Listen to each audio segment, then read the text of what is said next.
चलिए बच्चों, आज हम लोग जो है हिस्ट्री में इतिहास के कुछ पन्नों को देखते हैं।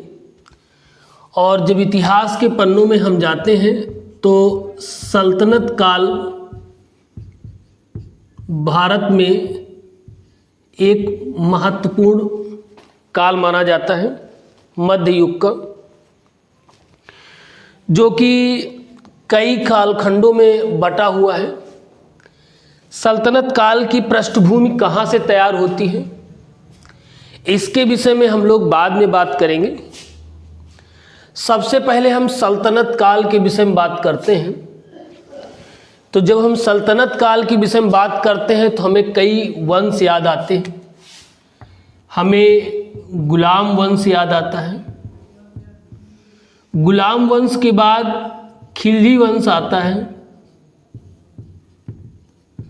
और खिलजी वंश के बाद हमारा तुगलक वंश आता है। खिलजी वंश के बाद हमारा तुगलक वंश आता है और तुगलक वंश के बाद सैयद वंश का शासन आता है और सैयद वंश के बाद लोदी वंश का शासन आता है। और सल्तनत काल में जो लोदी वंश के अंत के बाद एक नए शासक आते हैं, एक नया वंश आता है जिसे मुगल वंश कहा जाता है। तो हम लोग क्यों न पहले एक एक वंश के विषय में जानकारी करेंगे। तो सबसे पहले हम गुलाम वंश की जब चर्चा करेंगे तो हम जानते हैं कि गुलाम वंश में गुलाम वंश कहाँ से शुरू होता है। जब गुलाम वंश की बात करते हैं तो हम जानते हैं कि मोहम्मद गौरी के पृथ्वीराज चौहान को हराने के बाद जब मोहम्मद गौरी की मृत्यु हो जाती है, उसकी हत्या हो जाती है, तो उसके बाद उसका जो गुलाम है कुतुबुद्दीन ऐबक, कुतुबुद्दीन ऐबक, वो 1206 ईस्वी में गद्दी पर बैठता है, जो कि 1210 ईस्वी तक शासन करता है। ये गुलाम वंश इसका नाम क्यों पड़ा?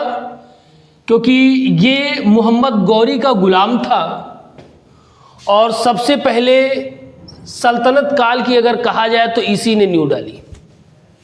सबसे पहले यही गद्दी पर बैठा और गुलाम वंश के नाम से ये गद्दी पर बैठा, जो कि 1206 ईस्वी से 1210 ईस्वी तक ये शासन करता है। और उसके बाद फिर आराम शाह के बाद इल्तुतमिश के बाद रुकनुद्दीन फिरोज, रजिया सुल्तान, इस तरह करके कई शासक हैं। हम सभी शासकों को एक एक करके पढ़ेंगे। तो सबसे पहले हम कुतुबुद्दीन ऐबक के विषय में बात करते हैं। कुतुबुद्दीन ऐबक गुलाम वंश का संस्थापक या तुर्की राज्य का संस्थापक, ये तुर्क थे, तुर्की राज्य का हम इसे संस्थापक भी कह सकते हैं। किस राज्य का संस्थापक आप कह सकते हो? तुर्की राज्य का संस्थापक कह सकते हो। थोड़ा सा इसको दबा के लगाना, ठीक है। इसे हम तुर्की राज्य का संस्थापक भी कह सकते हैं, जो कि 1206 ईस्वी से 1210 ईस्वी तक इसने शासन किया। अच्छा, ठीक है। 1206 ईस्वी में ये शासक तो बन जाता है, लेकिन गुलामी की दास्ता से ये 1208 ईस्वी से अपने को मुक्त करता है। गुलामी की दास्ता से ये अपने को 1208 ईस्वी में मुक्त करता है। किस ईस्वी में मुक्त करता है? 1208 ईस्वी में। ध्यान रखिएगा, ये ऐसे क्वेश्चन बनाए जा सकते हैं कि कुतुबुद्दीन ऐबक अपने को गुलामी से कब मुक्त करता है, तो आपका ऑप्शन होगा 1208 ईस्वी।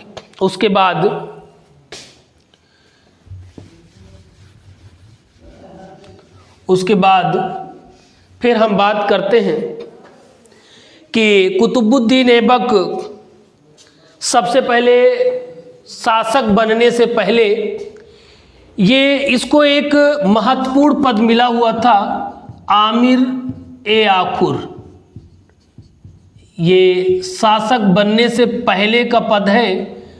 इसे बोला जाता है घुड़सवार का रक्षक। क्या बोला जाता है? घुड़सवार का रक्षक।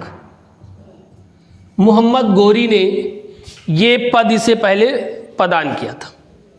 अच्छा, जब ये शासक बन गया तो इसने कई प्रकार की, तब की सभी राजाओं की होती थी उपाधियां लेना, ठीक है।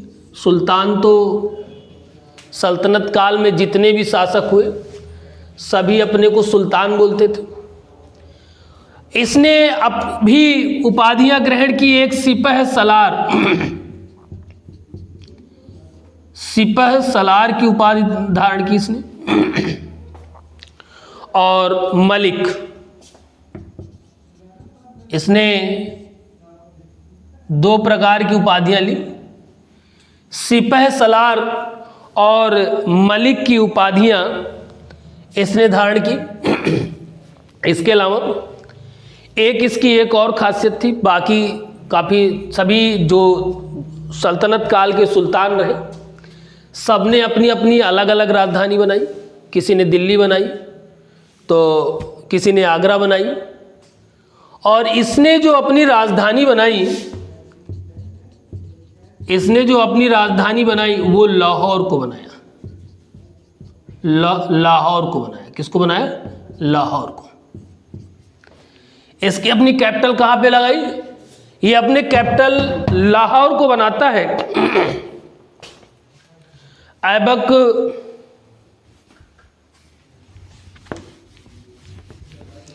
कुतुबुद्दीन ऐबक को जनता के प्रति काफ़ी फेमस था, जनता के बीच।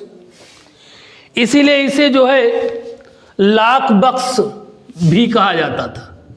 लाख बख्श मतलब लाखों में एक दयालु। कैसा दयालु? लाखों में एक बोला गया, या लाखों का दाता। लाखों का दाता कहा गया। क्या कहा गया इसे? लाख बख्श कहा गया, मतलब लाखों का दाता।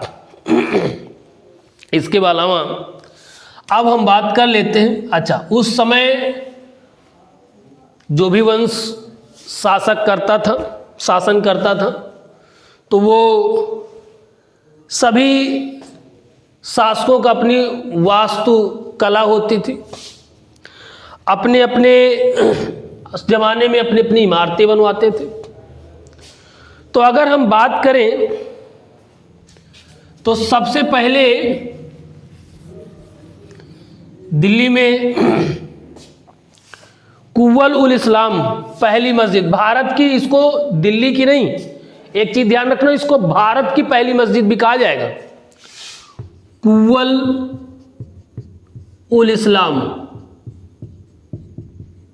इसने भारत की पहली मस्जिद बनवाई। कहाँ पे बनवाई? दिल्ली में बनवाई।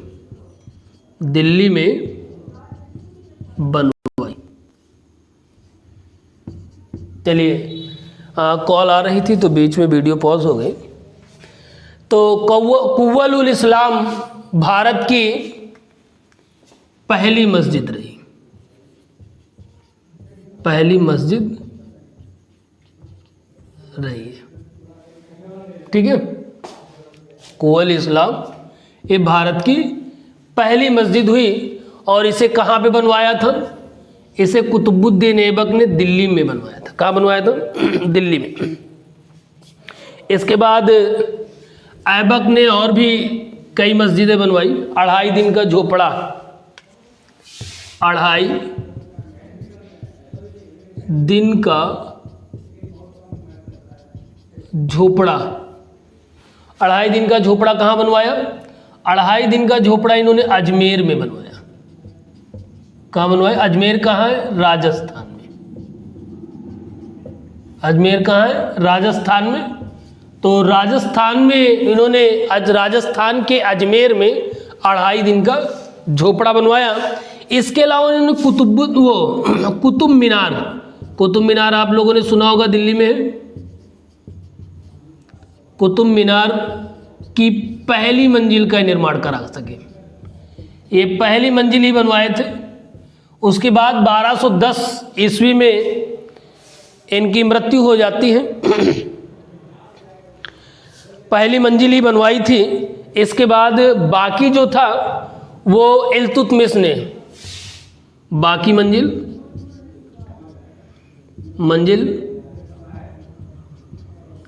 इल्तुतमिश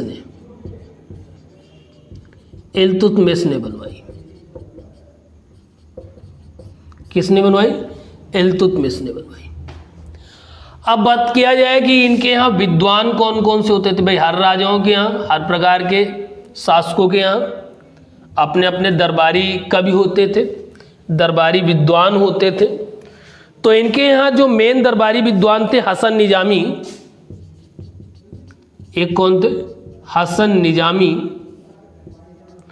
और इसके अलावा फके मुदीर, थोड़ा सा नाम अजीब है, फके मुदीर।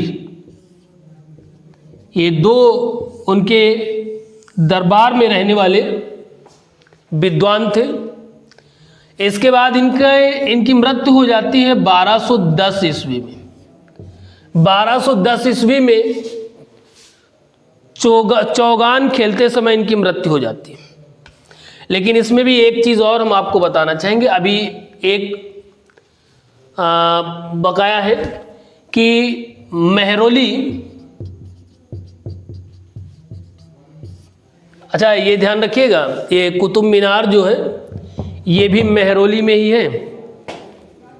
कहाँ पे? ये भी मेहरौली में ही है। और मेहरौली में इन्होंने पहली मुस्लिम बस्ती बसाई थी। मुस्लिम बस्ती बसाई थी। कहाँ पे बसाई पहली मुस्लिम बस्ती? मेहरौली में। और कुतुब मीनार भी मेहरौली में ही बना हुआ है। कहाँ बना हुआ है? मेहरौली जिला में ही कुतुब मीनार बना हुआ है। और इनकी 1210 ईस्वी में मृत्यु होती है चौगान खेलते समय ये सीढ़ियों से घोड़े से गिर जाते हैं। घोड़े से गिर जाने पर इनकी मृत्यु हो जाती है।